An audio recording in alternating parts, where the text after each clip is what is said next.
Hi, my lovelies. My name is Aksik, aka Nika, and welcome to my channel. And today is going to be a bit of just a chill video. I had plans to do tonight a bit more organized, structured videos, but then we watched a bit of a TV with my daughter, and I got a bit of drowsy and I had a bit of a nap. And the result is that it's quite late. I still want to do some coloring, but I don't really feel up to anything big or elaborate or some sort of structured, organized, informative video. So basically, we're just going to spend some time together at my coloring desk as I'm just putting some color on the paper. So hope you're ready. Anyways, I have this book that I've been meaning to touch a bit, for a while. I love this book. It's called Winter Wonderland by Flora Waycott. Really like the art here. There's something really charming and elegant about its simplicity. So what I want to do in these pages is that I want to put kind of acrylic wash down that would give the pages, basically I'm going to tone the pages with kind of a pastel colors, and then I'm going to, once it's dry, eventually use stuff like water-based markers and acrylic markers and gel pens on top. In this book I usually don't go much for pencils like this. I'm doing like this sort of a thing, which doesn't really show much on the camera, but in real life it's cute. Trust me, I'm a colorist. And like something like this, which is also, basically I put a color base down and then afterwards kind of used more acrylics or stuff on it. So also, just in case you don't see behind the scenes much, but I have a slightly different coloring kind of a recording setup, and I sincerely hope that it's going to work, that the sound is going to be all right, and the video quality is going to be all right. I've done some testing, but life has shown that everything goes wrong when you're actually doing proper recording. So fingers crossed, everything will go fine. Anyways, have this.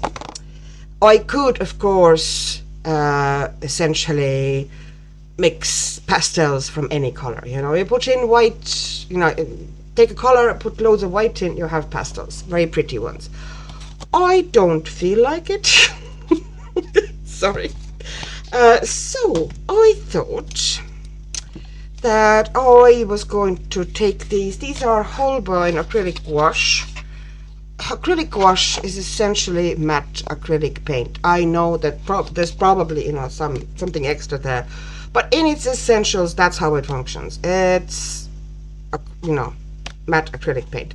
And I have this plastic palette. I tend to prefer either these or my silicone palettes if I use with acrylic materials, and at the moment I just had that under my hand, and I want to be able to kind of slosh things around a bit.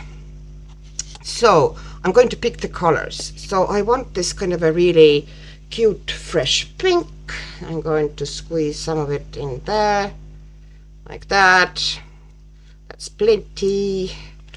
But I don't want this kind of a warmish pink, but I do want this really cool also pink. I'm kind of going more towards maybe a bit of a like lavender, a bit more pink, and this really soft purple. See, these are the ones. Pale lavender. That's actually called lavender. What was the other one called? Lilac. That's what I meant. I meant to say lilac, not lavender. English doesn't English again. So I'm putting in a bit of a glob of it onto this page here as well. And maybe I'm going to take a bit of this blue as well. So at the moment I'm keeping in kind of a blues and pinks and kind of a violet tones. And should I, just in case, put some yellow in there as well?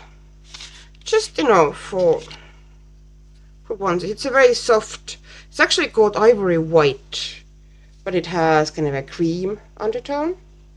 So I thought maybe that. So basically I have a different camera. The moment I'm using it's a webcam, and I'm testing, you know, how I'm able to kind of control it and see what I'm doing a bit better. So I have my laptop next to me, and that also means that my desk is kind of a different than its usual layout, and it's a bit, let's be honest, well, it looks tidier, but it's actually more messy because I had to move things around to be able to put the laptop on there. So as nothing new here, I'm putting some water into my paints. And you're asking me why not use watercolors, and the answer is quite simple. Answer is that this book doesn't really like water much. It takes acrylics and acrylic washes pretty well, but if you try with water, okay, let me show. Please don't drop onto my beautiful new background. Well, I don't know how beautiful, and it was new and it was clean, and you know, it didn't take longer than 1 week and it's already manky. That's just the fate of anything that is on my craft desk. You know, look at these. They are mittens. Okay, the word came finally. Okay, these mittens. Oh, I love that paint. Look at that. How shiny is that? That's actually Chinese paint from Temu. Really shiny. Acrylic paint. Anyways, and everything went through. I did these with, well, some of them, not all of them. Some of them I did with paint, but some of those mittens I did with water-based markers. You know, just thinking, oh, it's not just that if I put one layer down it won't hurt. No, everything went through. And even if, when I tried to cover, like I put 2 layers of acrylic paint here, you know, still transparent because I wanted to see the pattern through it, and even after those 2 layers I can still clearly see the mittens underneath. So that background, either I have to go like totally opaque or just forget about it. Anyways, here I was mixing the paints and I got distracted as usual. Okay, so let me, do you want to get closer when I'm mixing them so you see what I'm doing? See, now I'm feeling very, very proud of myself. Did you see that? I did that with the computer. I could actually see where I was switching in. Okay, so I'm just, it's a toothpick. The most simple and basic toothpick. Nothing fancy about this setup here. No, sir. And I'm just kind of mixing them up. This paint is fairly easy to mix because it's not very heavy or gloopy. It has that nice gouache consistency. You know, you can pretty much paint with it out of the tube. So really like the Holbein. I wish, you know, I would love to have more of them. These are the only Holbein acrylic gouaches I have. I got them at some stage when there was a sale on. I was actually ordering some other stuff from Amazon Japan, and this was on sale. So I picked it up. You know, I had wanted them for a while, but even on Amazon Japan, I felt at the time anyway, I haven't really looked at them now. They were quite dear, so I never ordered, you know, any of the Holbein gouaches.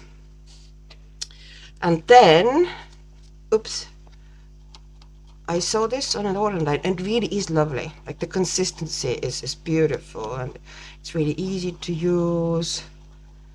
Nice. But yeah, most of the time, you know, as I said, would love to have kind of, I don't want like basic colors uh, set. I kind of want, you know, kind of a set of almost autumnal colors, you know, really warm tones. It would be nice to play with. But at the moment I'm going for really kind of a fresh pastel-y tones here in the background. So this one. Let's see how it's going to be. I'm going to bring my water near. I don't think I need to add more water, but just in case I'm not tossing that toothpick away yet, I'm going to put you back onto the full view of the book. Oh, and of course, I put something behind the page. It's kind of a waxed paper, although this waxed paper is a bit iffy because the other side isn't waxed, and if the paper gets too wet, it goes through, it tends to stick to the other paper, so when you finish, you have to take it out immediately, so you wouldn't end up having like red checkered pattern on your pages afterwards. Anyways, let me see. Okay, so let's start with possibly maybe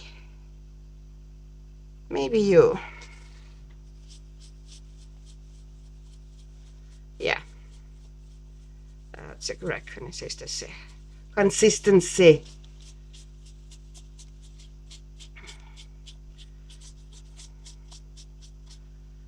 Okay. So, and you just go in circular movements like this. Can be done with any gouache or acrylic paint, pretty much anything that is more or less opaque paint. Of course, you know, you're better off if it's matte.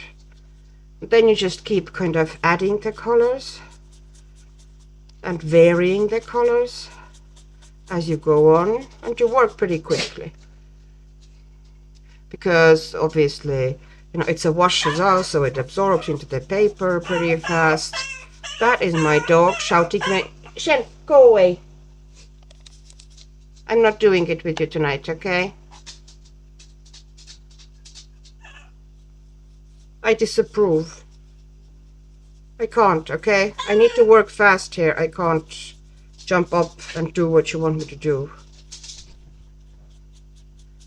Just kind of a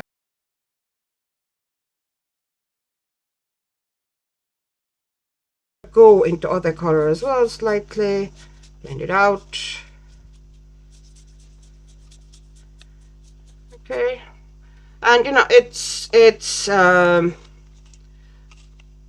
I already managed to push some paint underneath there, but that's fine with me, and I'm going to paint over it at some stage anyway, so it doesn't really matter to me.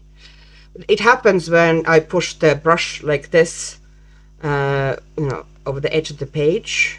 The paint tends to go underneath the edge, so, but I'm not usually particularly bothered by it. So you work pretty fast. Just, you know, take the color into other areas as well and create those little color variations.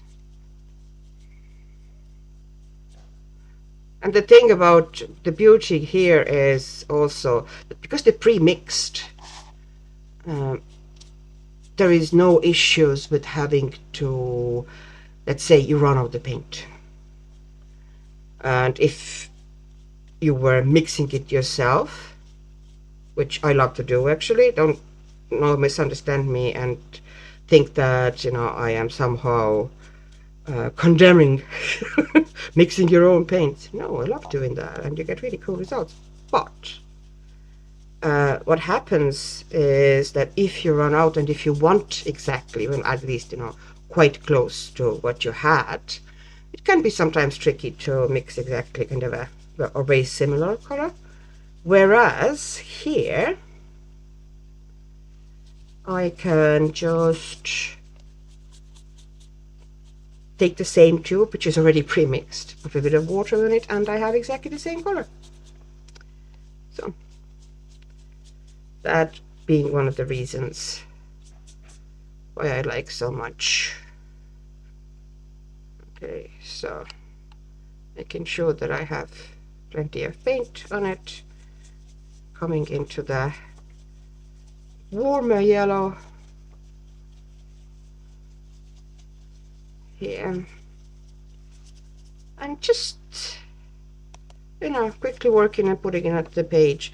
And if you're doing it like this, there is no worry about covering the line art. It's light, you can still see the line art through it. You could even work, because it's a wash, you know, it's relatively smooth, you could still work on top of it with pencils, and the lines would be much easier to cover even with pencils on the acrylic base like this, because of the tooth it provides and the grip for pencils. And also, even if the water goes through, now if I look on the other side, you can probably see that it is wet, but because those colors are so light, they don't really go through, or even if they glow slightly through while they're still wet, when it dries you won't really see through them. So I tend to kind of use like that sort of a pastel backgrounds here for very practical reasons, not just, you know, because it's sometimes nice to have those pretty glowy pastel backgrounds, but also because they are less likely to go through. And once they're down, now I can work on top of it with pretty much anything once it's dry, because they will have created a seal.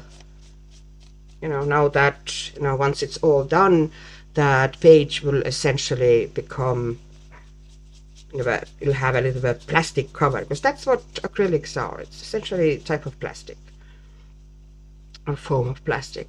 So you have created a seal. Oops. Okay, now I dipped my brush too much.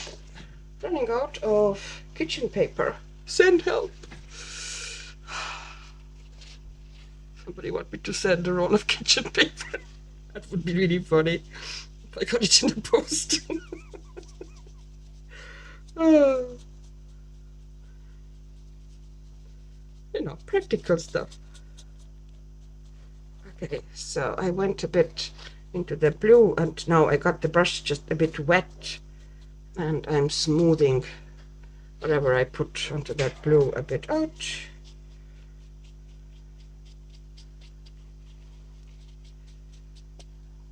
My brood is moving around, so if you hear doors banging, electric shower switching on and off, it's not ghosts, it's my teenagers.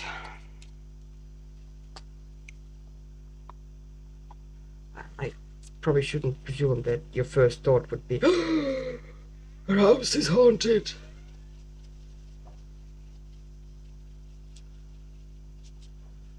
Okay. Okay.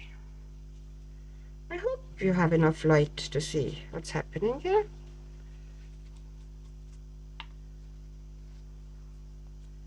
So, you know, once I put different, just, you know, kind of going with the side of the brush gently, brushing over it. And this sort of a background can be done even in books that hate paper, because as I said, you know, the trick or the point here is that you're using pastel colors, you know, something really light. So even if the water goes through, the paint itself doesn't really, you know, even if it glows through a bit at first, when you're putting it down, it usually doesn't show on the other side when it's eventually dry. So, okay, I'm going to do the other side. And I don't have any plan or any reference or any particularly specific idea here. But what I saw here is that here this bit was a bit uneven, you know, where the lilac color, sorry, not lilac, the lavender color was down. So I'm just putting, you know, it was now pretty much almost dry, or drying anyway. So I just put some extra there to smooth it out. And that's another great thing about it, that you can just You know, if there's a bit of an unevenness here or there, some of it I don't really mind, but you know, if it's got a bit rough in some areas that I would like to be a bit smoother, then I just wait until it's either totally dry or at least, you know, dry-ish or getting dry. It's better to wait, of course, until it's totally dry. One of the main reasons being that you get less paper damage. You know, if you're working on the wet paper, especially, you know, if you're rubbing with a brush or blending out like that, you can, you know, get a bit of a paper pilling, which isn't a huge issue for me here because I'm not planning really to do anything with pencils here. I don't think so anyway. Maybe a little bit if I feel like it, but it'll be like minuscule. Okay, and maybe a little bit more here as well. We're making a bit more opaque, but just dropping it in very gently. Okay, and don't forget, now of course you can't see the paint, so I'm going to move that out of the shot and bring in these again, and let's do that side. Okay, so I'm kind of carrying on. I would hope that I will get through it with the paints I do already have. I don't have to mix more, but I'd say I should be fine. I am just speeding up the second page here because I'm not doing anything particularly new. Just like with the previous page, I am pretty much grabbing the colors without much of a planning, just a little bit keeping in mind which colors would go nice next to each other, which colors would blend fairly okay with each other. And anytime I get kind of a harsher edge, I am wetting the brush a bit and kind of softly and sideways blend the areas out while they're still wet. With acrylic paints, you kind of need to be speedy with that. So yeah, it's a super simple technique, but provides this really lovely cover to work with, and I'm intensifying a bit here. There we go. And then, you know, at the moment, you know, it looks not much, but once we put, you know, I put all of the other colors on top of it, you know, darker colors and you know, maybe a bit of a shiny, sparkly stuff and acrylics and, you know, water-based markers somewhere and maybe a tiny bit of a shading. As I said, I'm not sure I'm going to use pencils here, but you know, maybe a little bit, but you know, if then tiny bit. Okay, and I did this one now. This brush is of unknown origin. It says 12 on it. It's a bit roughed up, but for that sort of a, you know, fairly big, kind of a rough, still slightly rough blending because acrylic paints area, that's perfect. You know, you don't want to use your nicest brushes here, but bigger brush is better if you do area like this. Even bigger would have probably been even better. But yeah, it's, you know, you can see how sad this brush looks. Here we go. I'm used for a different position for a camera, so I'm having trouble finding. So that's how bad this brush looks like. Okay, so now I'm going to lift this page gently. I don't want it to get stuck on this paper. All right, and now I have second paper underneath this paper. And I'm dropping it onto that, and it should be drying cleanly. And I don't know if you can see, but on the other side, everything is fine. On the camera, you can see a little bit of a color glowing through, but once it dries, it's going to be fine. And I'm going to do the same thing here. Now already, when it started to dry at the top, you know, it kind of tends to then, acrylic paint especially, tends to kind of, things can just get stuck. So once again, you can see other side is fine. Oops, come on, come on. You're holding wet paint in your hands. That's not pleasant. There we go. There we go. And now we can just leave it to dry. It doesn't take super long, although on this side I put quite a bit of water down because I want it fairly smooth, kind of a color spots there. Sorry, I had to reach over. I needed some baby wipes because my hands are now covered. Stuff. And I wanted some of it off. Okay, so now this one will go and sit next to me on a tiny little foldable table that I use for things that I just put aside for drying. It only really takes one book. If I work hard or shuffle hard, I might get 2 books onto that. So I'm gonna set that up here, and then we'll see what we're gonna do next. I have a bit of mixed paint left over, and I have here a page that has been appealing to me for quite a while. So naturally I thought, okay, this isn't properly full, but never mind. I thought I might as well use that paint in there and create kind of a background and work on this page kind of in a similar way than I plan to work on the other one. Maybe I will add some pencils as well, but I'm used to coloring on acrylic background, so that, you know, washed kind of acrylic wash background. So I am absolutely fine with that.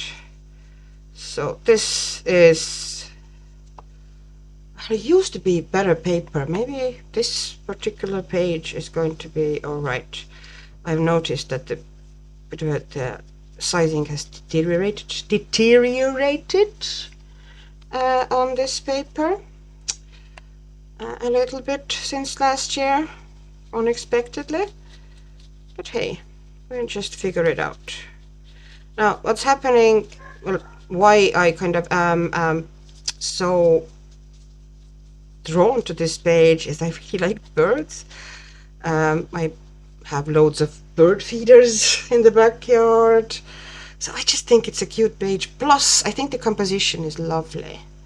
So I'm planning to really enjoy myself with that one. So I'm taking the warmer pink one, putting it here at the edge. It's going to go underneath. It's going to seep that underneath. Wait a second, I see if I can save it. This is me talking through a brush in my mouth. Okay, so okay. So okay.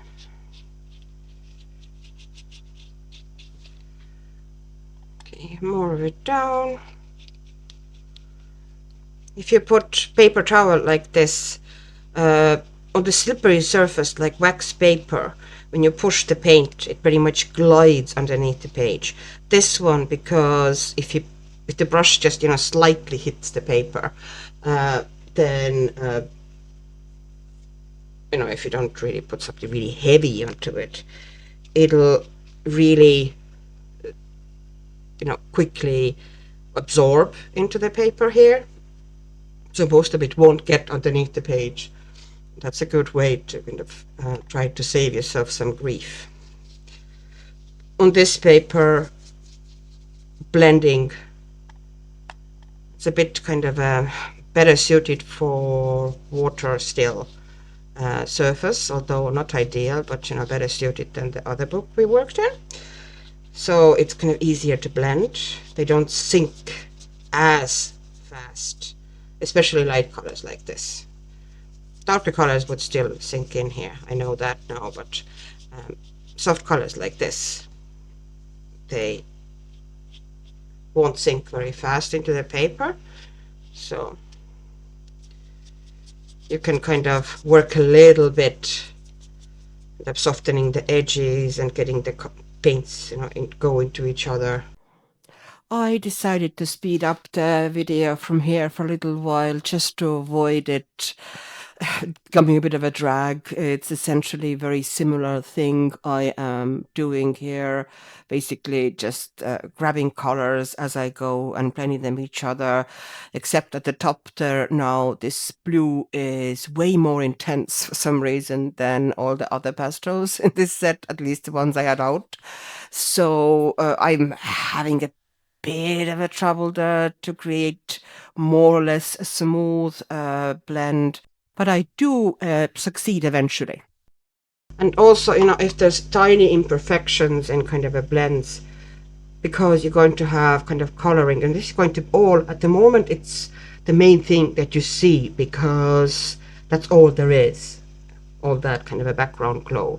When you actually put the coloring and other colors and kind of highlights on top of it, this goes into the background and all those little imperfections will become pretty much invisible.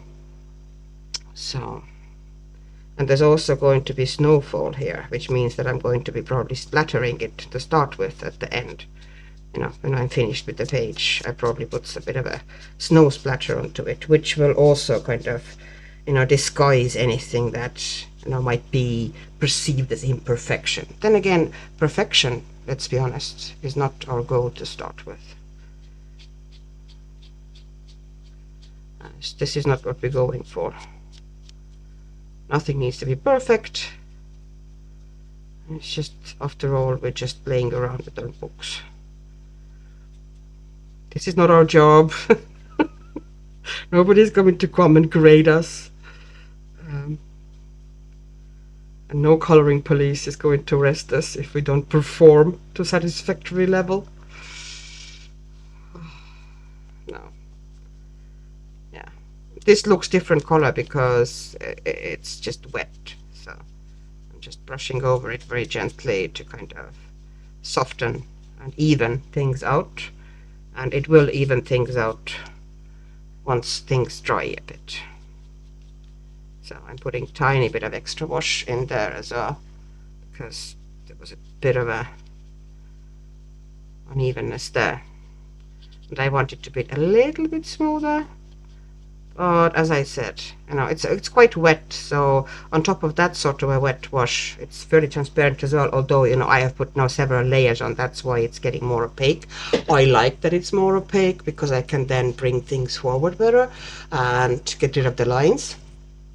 But you might want to just, stop at the first layer, essentially, and leave it fairly, transparent. That's absolutely fine. So how are we doing? Now I managed to get some paint underneath there. But that's because I didn't have this at the top. See, at the bottom, the page is pretty much clean. The only place it wasn't clean is where this piece of tissue didn't reach. So the tissue is a good idea.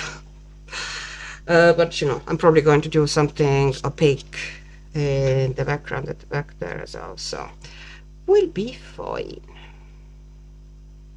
And here is probably, I'm going to put down a fair bit of water-based markers and acrylic markers. But here, this is how cute it looks. I think it looks cute as a background, as a base for the page. Just once it dries and kind of settles a bit, it's going to be kind of this wintry, soft, light. And I don't know why I decided that there's a light glow around the bird feeder, but there we go. There is a light glow around the bird feeder. I debated if I should include this clip at all in the video, but eventually decided that this was part of my session. I kind of, put a really quick version of it here. Essentially, I wanted to use up my leftover paint, which you can see here on the right of the screen. So I just grabbed essentially a random book that was in my coloring basket and picked a quick page and just started to put the kind of a acrylic base onto it the way I'm doing there now. Once again, fairly random, but also now because I'm limited already in, getting limited in colors, it's a bit trickier. And of course, the paint I have left over most is the most intense one, which is going to be challenge here. As you can see, it's quite a bit stronger than the other ones. I should have really added some white to it to kind of soften it up. No, I didn't. So now I'm kind of, the rest of this clip, I'm going to be fighting the effects of this blue, kind of eventually deciding that I'm, going with the effect and essentially taking it kind of around the page a little. And instead of trying to create this very soft blend, I am trying to go for more kind of a textured little color mixes around the page. So I'm taking different colors into each other, and also taking the blue inside the image as well to kind of balance it out a little bit, which I think does help here a little bit. It does look a bit better. So eventually I managed to come up with kind of a color layout that I was more or less happy with. So, now looking at it, I think that, once I put the rest of the media onto it, whatever I decide to use, you can see that I'm using pink in the blue and stuff like this, just kind of to mute it and mix it all up. That eventually it might be kind of nice page, once I get to it and actually finishing to it, because there's no rush with it anyway. I thought I might actually do a little bit of actual coloring, although that will also be mostly just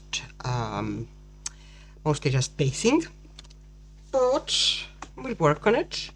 See what's happening here. Let me see if I can get a little bit closer. So here is a matchstick mouse, our good old friend, and I have two markers. They are the Robin's Egg Blue and Frost Blue, which I will use first, and I think Robin's Egg Blue is going to be at the top. So this time I'm actually using brush, and I'm going to do the sky with this. I'm not going to do skies very challenging. I think I'm going to do a fairly simple blue sky, maybe a little bit of a color variation at the bottom. I do have paper underneath. For a moment I was like, am I doing it again? Okay, so we have clouds behind them, and there's clouds underneath here as well. You can see them kind of on the tree line, but I think there should be a bit of a kind of a gap between the clouds there in the egg. So what I'm going to do is firstly, let me find if I can let me see if I can have another slightly purplish hue. I took viola. Let me see how this is going to work for us. Anyways, I am going to take, this is top of another cloud, so I'm imagining that this would be bottom, okay? And I'm just creating kind of bumpy line. And if I don't like some bumps there, I'll just kind of even them out, or change them a bit. And I'm taking the blue down from it, just creating a bit of a sky. Basically, I want to create, at least, I don't know if I'm going to get to other basing, but I want to create sky and clouds, which would be part of the sky, genius, and also a bit of maybe snow at the foreground, and then I'll see if I'm going to add anything else. So now I'm working with Frost Blue, and there's clouds here already, so I have to see. This book is on Japanese paper, so I'm going to put a little bit of viola here at the horizon line. And I am leaving these colors out, you know, as I'm starting to, and taking it like a little bit upwards as well, because everything is wet there already. It's very easy to take things up. And I will also do the same process here now on the other side. And I also need to kind of create here with the viola. I'll do that later when I'm taking the viola out. I'm going now again Robin's Egg blue, a little bit of a blue underneath the toboggan here. Is it toboggan? Am I getting it right? Okay, and then I'm going to drop in some the frost blue, which is slightly cooler blue, but also a bit lighter blue. Kind of like this, and maybe kind of underneath here as well. Okay. And now I'm taking viola and I'm blending that into the blues, and it being fairly light color, you know, blends into those blues very easily. And you know, if there's a bit of a bumpy moment, just go over the edge slightly with frost blue and you'll be fine. So just like that. And here I'm also kind of creating cloud shapes like that, because they were missing kind of from here, and they should be here. There's another cloud here. And now I'm going over the top of this with the frost blue again, very gently, not going overboard. And there we have the sky part done. As I said, I wasn't going super fancy with it. I'm not putting them away so I remember, so I actually remember which ones I used. And now I need to get something that would be like, I want those clouds pretty bright. Well, not exactly bright, but so I'm trying to pick colors for them. Let me see what's there. This is the Ohuhu pastel set, 96 set, so there's kind of an older pastel colors. So I'm taking the RV300 tender pink, which is this one here. I am taking V150, which is mellow. V150, which is mellow. Okay, this is typical now. Of course, when you're actually on camera, you can't find anything. Okay, V150 mellow, and RV130 queen pink. It's very light, so it's good of a transition color. And I need something kind of a duller as well, so I'm taking pale blue violet, which is R25. Now I also picked out a couple of more colors. I finally found the color I was looking for, so I also picked out, well, I did find the R25 like this.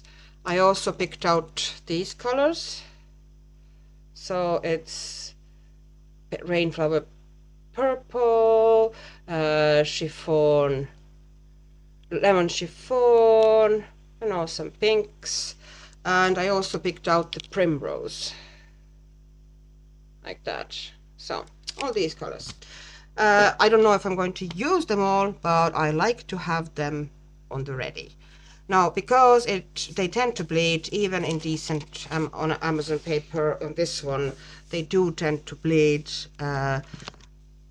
You know, some of that kind of a purplish tone has gotten into the tops of the clouds, but I didn't really want it. But I will plan to go over these with acrylic marker anyway, so I'm not particularly worried. So I'm going to take the R25 and create the bottoms of the clouds with that. Gotta keep them. And I'm trying not to go into the worms. And I'm not leaving them just on bottom, I'm taking them into kind of several spots as well. And even now it kind of tended to bleed into the worm's face a bit. It's a bit of a pain. Usually Amazon Japan paper, has a bit of a less bleeding, like I've done, some pretty complicated facial, portrait blending with alcohol markers on Amazon Japan paper. But, their papers also have their good and bad days, and I think the one they use for Morgan O'Brien books is one that is particularly unpleasant. Well, not unpleasant. It's actually decent paper. I can even put watercolors on it. It's not saying it's unpleasant, but it does not take to alcohol markers well. It's just, it is what it is. But we can get around it. And, if there's a little bleed here or there, they can be easily fixed nowadays. There's so many nice mediums, that media that you can, opaque stuff that you can use on top. So basically, I'm putting everywhere in the clouds. I'm putting the kind of a cloud shadows in. Just little bumps and areas. And now I am going to take the rainflower purple. And I'm slightly kind of going over the edge of that fairly strong pale blue violet with this color. It is also a shadow color, but it's lighter and more muted. It's kind of gray that leads toward purple. It's actually great for shadows. We will also use that one in a snow specifically. Okay, so I'm bringing that up.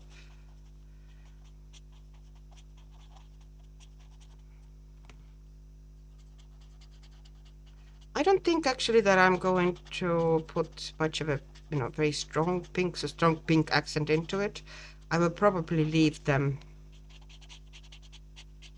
as is, fairly well. I will put some pink into it, but at first I think my idea was a bit, or what I imagined was a bit more vibrant with pinks, but I don't think it's going to look great. So we'll just go what we can do.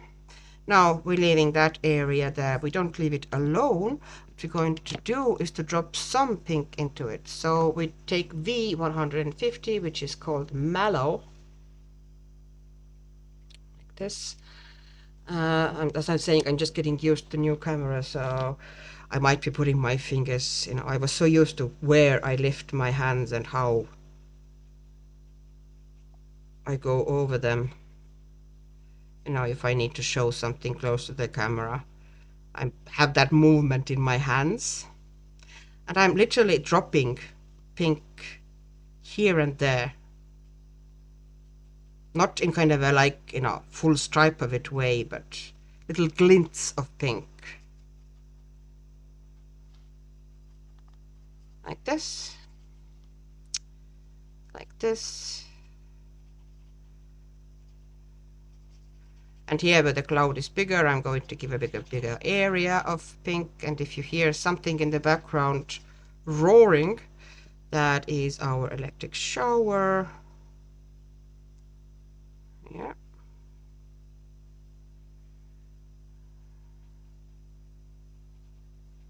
Okay.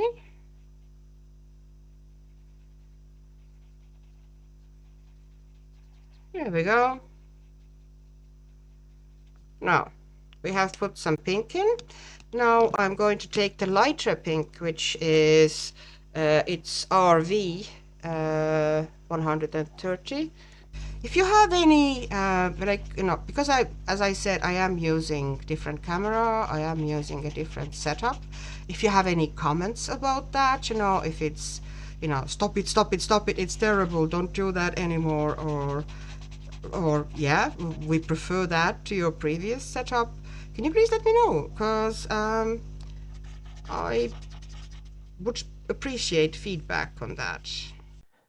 Editing acrylic here. I am aware that the sound is messed up in this video, and I think I have identified what the problem is with that. So no comments needed on this front, but any other comments are very much welcome. Appreciate feedback on that. Well, one of the reasons I need to have that setup is that I want to get into live streaming a little bit more than, well, a little bit more, just just start doing it, because I haven't really done it much before. I tried once and it came out, I actually enjoyed it a lot, and I think it came out, all right. We all had good times were had, but I would kind of need to practice for a bit, and I needed a little bit of a better setup so I can actually see what I'm doing a bit better. So I got myself a webcam. Now this is just a Woohoo colorless blender, and I'm going to go over kind of areas where I just drop the colors in, and the top as well, where it's kind of going into white. I'm not gonna leave it totally white, but I'm putting the colorless blender down first. There's going to be also yellow in these clouds, but I don't want to take yellow too far, because if I take yellow into these purples, we're going to get mud. Well, we can. Sometimes we could be lucky, but we can very easily get a mud. And, I don't really want to deal with it. So I'm just going to put the colorless blender here on top, just to kind of soften the things a bit. And once again, it looks quite dark at the moment. It will lighten considerably as it dries. Now I'm going to take the lemon chiffon. Gosh. And once again, I'm dropping it in at the tops, but not everywhere and not fully to the top. So, in some areas I drop in that lemon chiffon, and in some areas I leave white, like this, just here and there.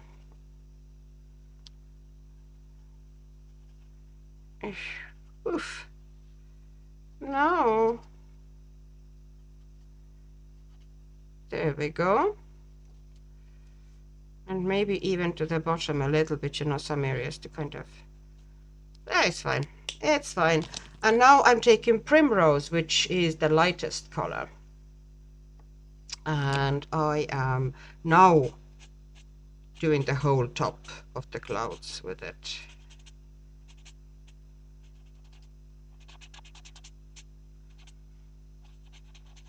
And then the tops of the clouds I will actually do with kind of a creamy colored or very, very light yellow acrylic marker, brush marker, and then kind of softly kind of blend it out with water brush as well, and that will make those clouds pop better, or even better. But I think they're already kind of fun, aren't they? And they're so easy to make as well. You just drop colors in, there's no huge challenge or art to it. Okay, now I think the sled, I have this idea that her hat is red and the sled is also red, maybe slightly different red, but they're both red. This bit is obviously kind of a silvery, kind of metallic, but never mind about that. Let's do the snow. And now I'm kind of keeping it a little bit more subtle, because, I went really oof in the clouds. I kept the sky fairly light. So I kind of a bright. So and there's actually no reason light-wise, why there should be such colorful clouds in the sky, except that I want them there. I want not the pale blue violet, I want the rain. Okay, I've mixed up the tops of my markers. I want the rainflower purple for snow shadows. So I'm trying to keep it a little bit kind of smaller and tighter, and not as bright. So I'm putting kind of like snow shadows in anywhere where Morgan has put in kind of a like stripe or bump there. I am not just doing a stripe on top of it. I am keeping the line that I'm taking up kind of uneven, so the snow wouldn't look plastic. Do you know what I mean? And here at the bottom as well, I'm taking some snow shadows up. And I will, of course, eventually put some sparkles into that snow, but that won't happen tonight. Well, I don't think so anyway. Oops, there should be actually kind of a bit of a grassy area here. Okay, I'll just leave it. Just leave it. Oops, and I also realized, oh, there's going to be green here. Yeah, they're going to overlap. And there's going to be like this. Okay, and a little bit here. And here. And here. So there's a fair bit of a kind of a, but still fairly subtle shadow down. And now I'm going to take the lightest versions of all the colors we used. Here we went pretty bright in the clouds. Everything that is in the snow is always going to be reflection of what is happening in the sky, or in the environment, obviously. So if the light is bright red, you're going to have slight red or pink reflections on the snow, and so on. If there's bright sunlight, or kind of an orange tone sky, you're going to have golden snow. So here I am keeping, I'm going to kind of repeat slightly what is happening in the sky, but as if you look at the snow as well, it's going to be kind of a less intense, a bit lighter than what is happening in the sky. So I'm taking the Queen Pink, which is very light pink. You can see, taking that a little bit into the shadows here and upwards from the shadows.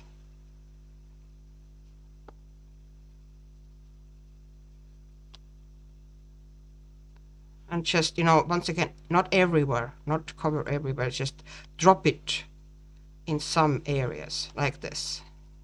Well, I'm dropping it.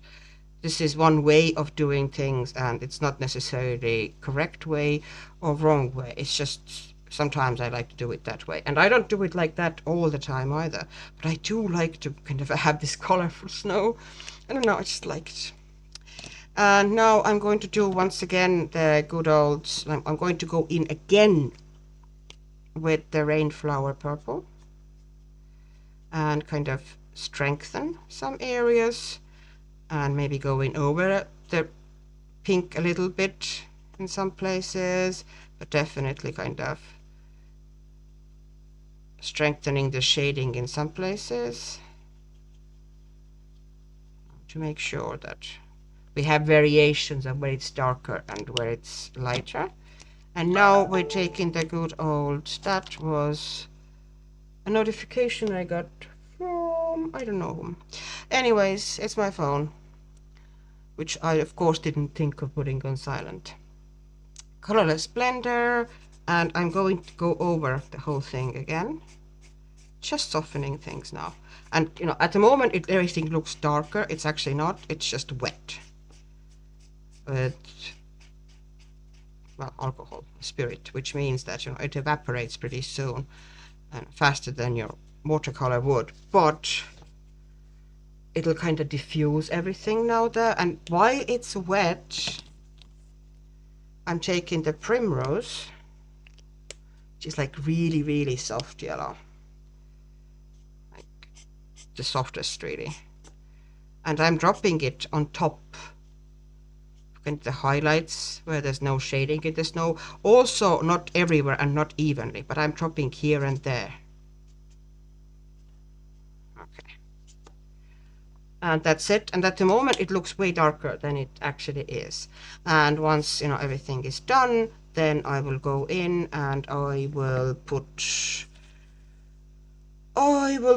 the you know, I'm going to cover the white, but I will actually use white highlights. Like in clouds, I will use kind of yellowish or cream highlights. In the snow, I will use white highlights to kind of bring it, you know, more crisply forward.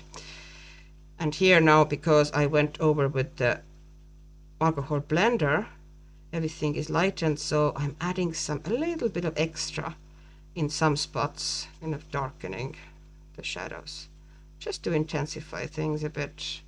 And so I won't feel terrible need to go in with the pencils afterwards, because I have been known to feel, oh, now I don't have enough shading, so I need to do more. It's like, actually you don't. So there we go. This is all done. That's the sky and the background done. So not too bad, if I say so myself. At least it's gonna look fun. It's not really logical lighting here at all. You know, it doesn't make much sense. But I just like it. I just like it. And therefore, it's going to be there. Now I'm going to put the light ones away. All right. Oh, my page was kind of moving away. And now next thing is I want to put some gray, cool gray, into the eyes of the mice, and I have the gray here. So I have neutral 05 and neutral 02. I'm going to drop a little bit here. Yeah. Just to make sure that whites of the eyes aren't white.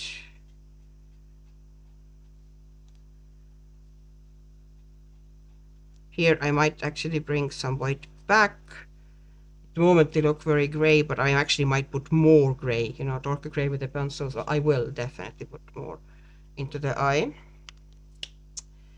And now let's decide. First, let's do the trees. And I have, what do I have here? I want something pretty dark. So I'm just going to go now by instinct. Am I? Or am I pulling the actual chart out? Well, I did pull the chart out. So maybe I want pretty dark trees. And because the light is fairly warm, I'm going to go kind of warmish with them as well.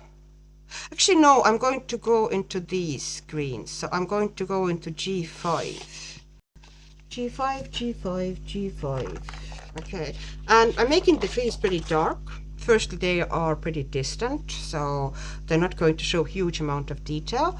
Also, if they're dark, it's very easy to just put some light pencil on top and bring out quick highlights, and you're pretty much done, you know.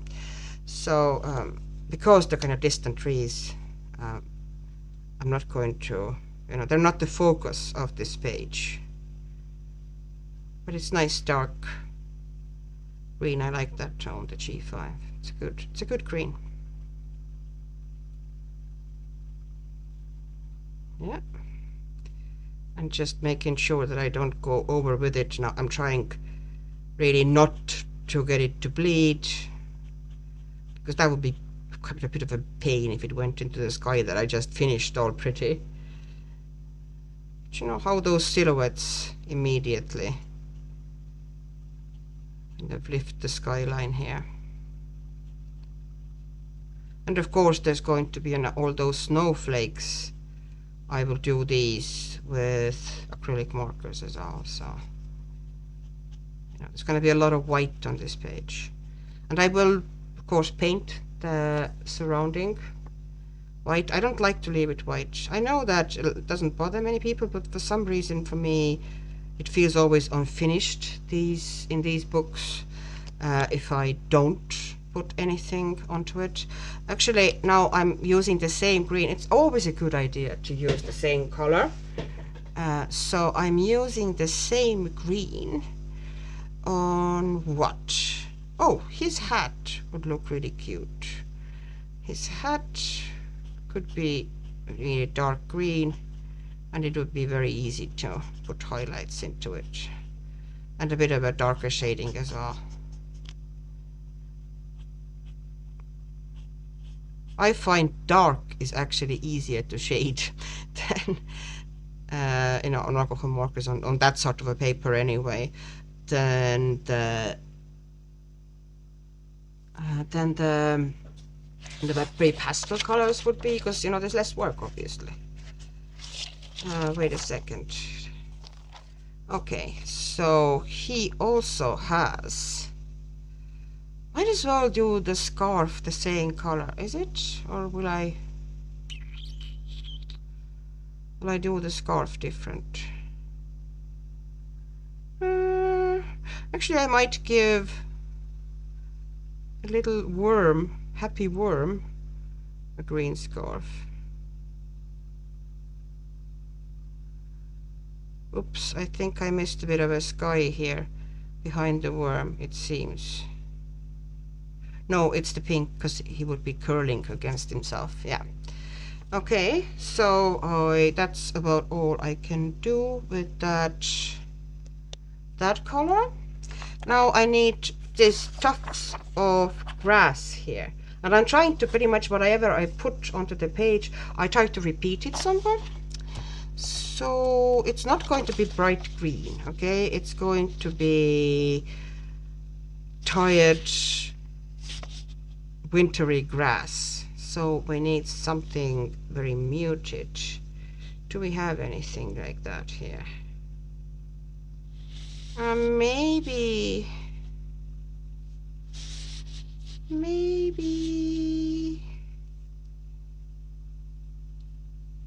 that.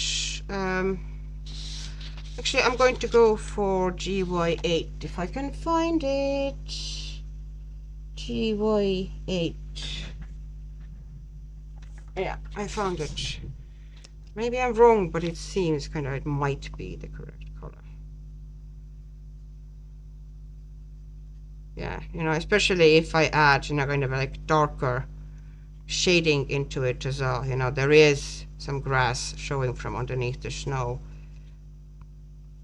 I will be using browns here as well. There's a base color, and there's a bit of a green glowing through, but it's not really bright green.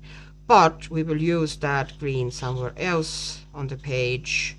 And question is actually where, because it doesn't really go very well with anything here, as far as, oh, but they're sitting on a blanket, and toboggan has blanket, so I'm going to make the blanket green.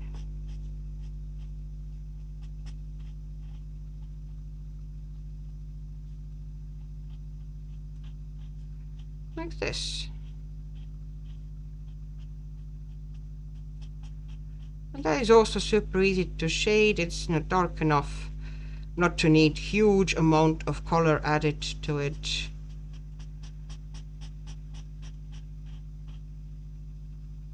So it's going to be pretty decent. I think it's a pretty decent choice. And the same blanket is behind them as well. Okay. And what else are we going to do? Yeah, this is pretty much what it's going to be. Now we need the little mouse girl is going to have, possibly I'm going to make her coat and stuff purple. Oh, I think I should have put some sky behind there. I'm going to drop that in because I now realize that the sky missing here. So let me see, which color did I have? Frost blue, was it? Robin's egg blue. It was there, yeah, and the top there was Robin's egg blue, because I can see here now that, you know, the sky is missing. So I'm going to put it behind her. I kind of missed that there was supposed to be sky there. Okay. And I'm not going to try to kind of create a tiny sliver of cloud here. We just imagine that the cloud had moved. Okay, let's go with that. Okay, that's all we need. Now, it kind of makes better sense. Now we need something, you know, there's also violets in this page. So I am taking maybe this violet no, that's the fluorescent, possibly not. Let's take V270 and do the little mouse girl's hat and jacket with it.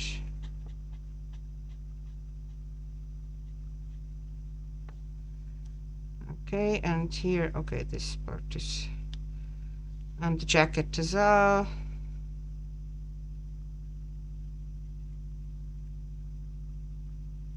Making sure that her shape makes sense. And here, and here. Actually, no, I'm going to do the full jacket in purple. I'm not going to put cuffs in. There's already the little collar thing. Okay, and now I want the color and the, you know, rest of it to be kind of bright yellow. I will not, actually I will put, no, I thought about maybe putting some of it into the mouse, but it doesn't really work. So I'm putting that one away, and let's see, I need something bright yellow, so I'm taking maybe, let's say Y3. Not too bright, but, you know, still nice strong yellow. It kind of stands out. And here as well, I'm going to make the bit of her hat, the trim of the hat, like this. Yellow and you know, violet work really well together. So I like putting them next to each other if I can. They're just cute together. And now the same yellow I am going to use in his scarf. Just making that yellow. That will go nicely with that kind of a green hat.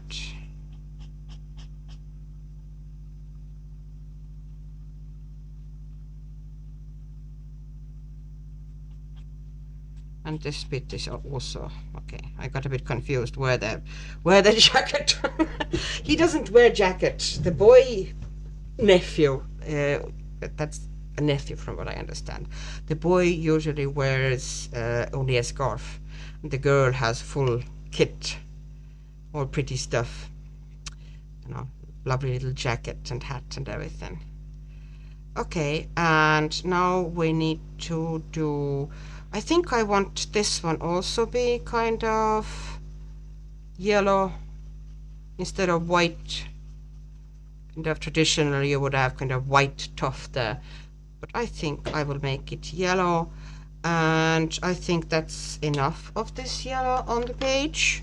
And now we need to, I want that hat red, so let's look at the reds. And I want it pretty bright red, so maybe or 150 or 150. So That's actually quite light red. It's a good red for kind of a highlights of the deep red.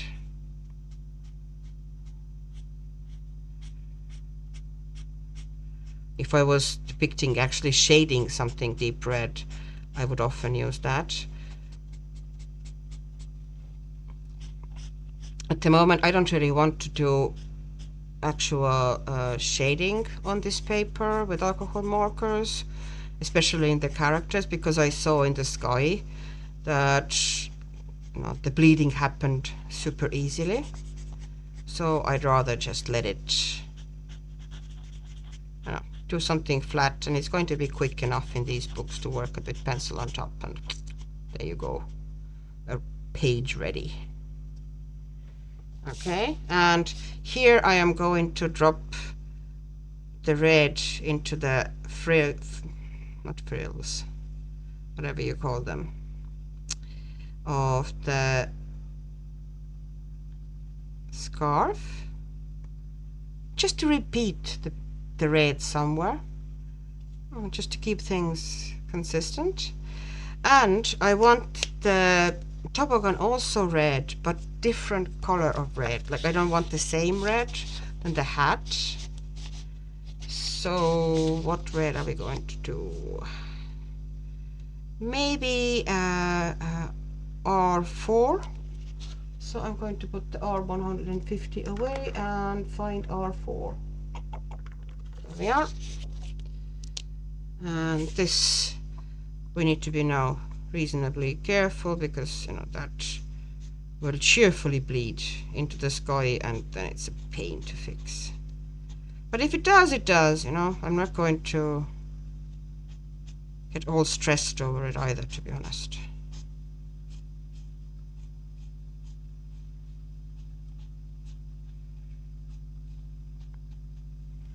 I just have, this picture in my head that, toboggan, supposedly red. I don't know where it's coming from. Probably because when I remember from my childhood going sledding, my sled was red. So maybe that's because I have it in my head that, it has to be red. And actually one of them was green and one of them was red. I had kind of a more modern kind of a plastic one that was bright red, and it was really great for long smooth rides. Pretty much laid down on it and went down the hill. And then there was more traditional one, not like this, but like metal sliders, and that one was green. The wood was painted green. The metal was, of course, kind of a silver colored.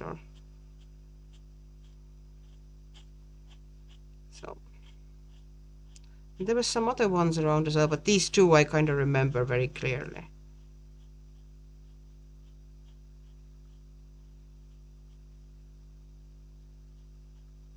Sledding was great fun, although afterwards you're all freezing wet because you've been rolling in the snow.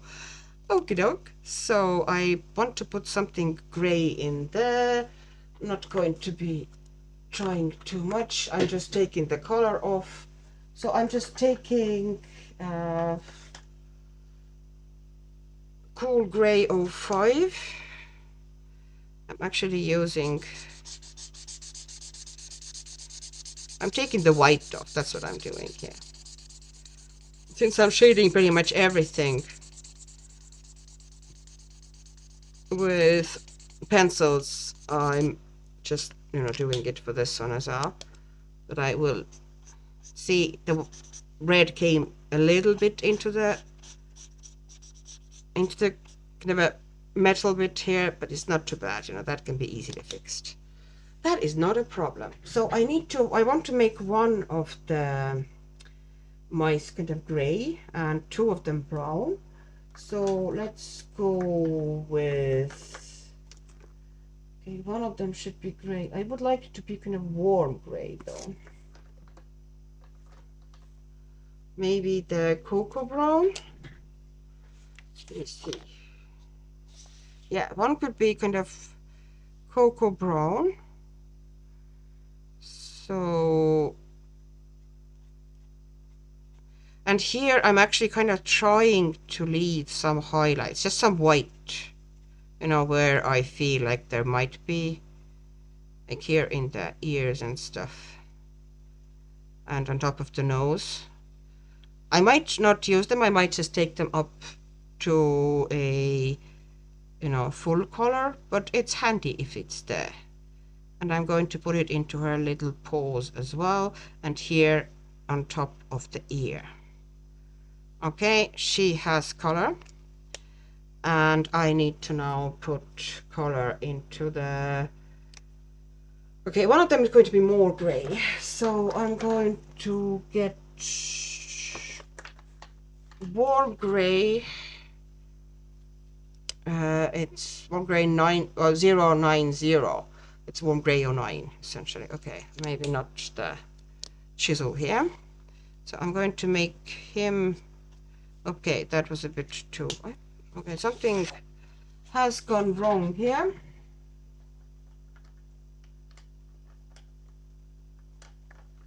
All right, let me see. Yeah, that color is better. So that's warm gray 07. So I still wanted it pretty dark, but not as dark as I went. But of course, now it actually looks pretty good. Shading the... I might as well drop the shading in here. This work. Here as well. Where the top of the sleigh is kind of blocking him. Okay, take it now. All worked up. Okay, and here I'm just taking that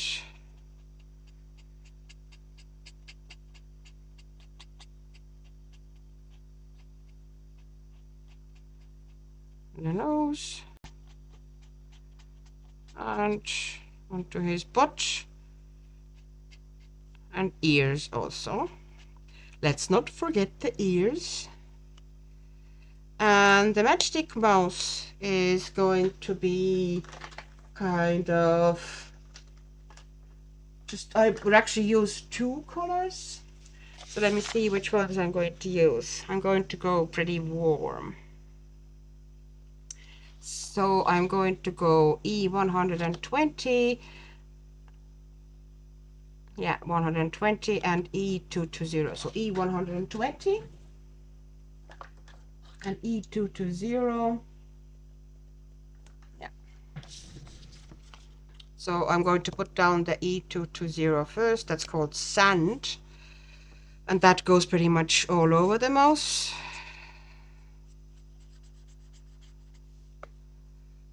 So it's going to be everywhere.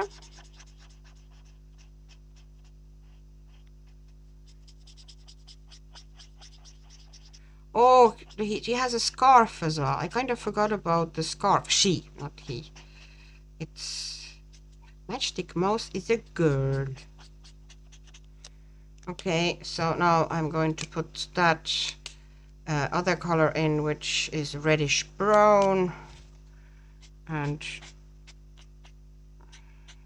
kind of under the hat brim. And it also goes down her nose.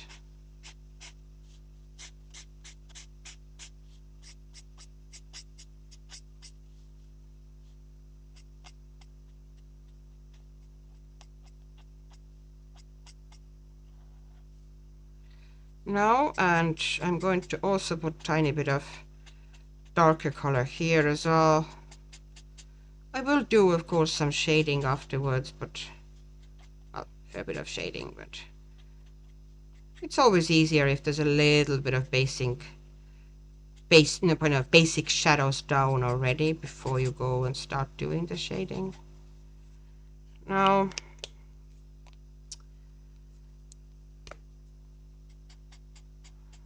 oops, took the wrong one.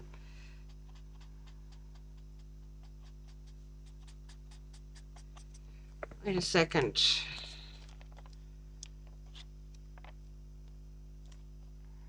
Yeah. Making that leg. Just kind of slightly blending it in. Okay. And now we need kind of a salmon pinkish tone. So, salmony pink. So maybe coral pink? Let me see. Or one. Or one. Where are we? So I'm going to make the worm. Oops, it's too dark. I thought it was lighter, but it is not. But it's fine. We will save it. R050. Where are you?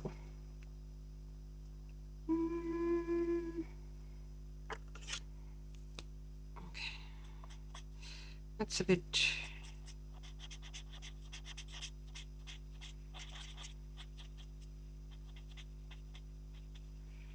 That's for them wormy. So I'm using those two. Because it's a small area, you can sometimes blend out kind of pretty mad combinations, you know, that are pretty big jumps. It's like, as I said, in a small area you can sometimes do that. In a bigger area I wouldn't really try that. And I'm putting the same kind of a pinkish color into the mouse's feet as well. I want actually something a bit more pink. There's maybe RV300. RV300. Yeah. Just adding a bit. It's too similar. It doesn't really work. Huh, RV300. Maybe R120.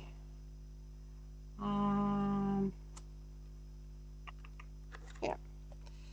R120. Yeah, that one works perfectly. Just to give extra blush. And I often would put kind of blush into the cheek as well, like this. And then take lighter pink. Kind of blend it out all over, like this. And then you have kind of little pink undertone there on the cheek.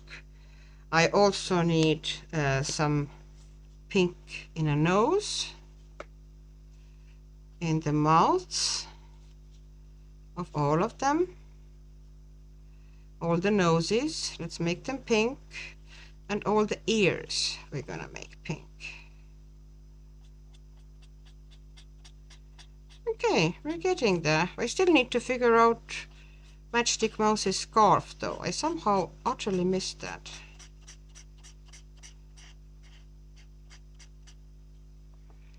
Okay. Alrighty, so what scarf are we going to do? What would be a good color? I don't even know. I'll figure it out. I still haven't decided. I'll see what colors will speak to me. Anyways, I think I've been clevering around and with you for long enough. Now, thank you very much for putting up with me. This was fairly kind of a relaxed and slightly chaotic coloring session, as usually it happens in my craft room. So thank you very much for watching. Have a wonderful evening. Hopefully your pre-holiday time is nice and peaceful, if you celebrate, of course. And I hope you're staying healthy. I hope you're staying strong and happy. And of course, I hope you will stay creative. So bye bye.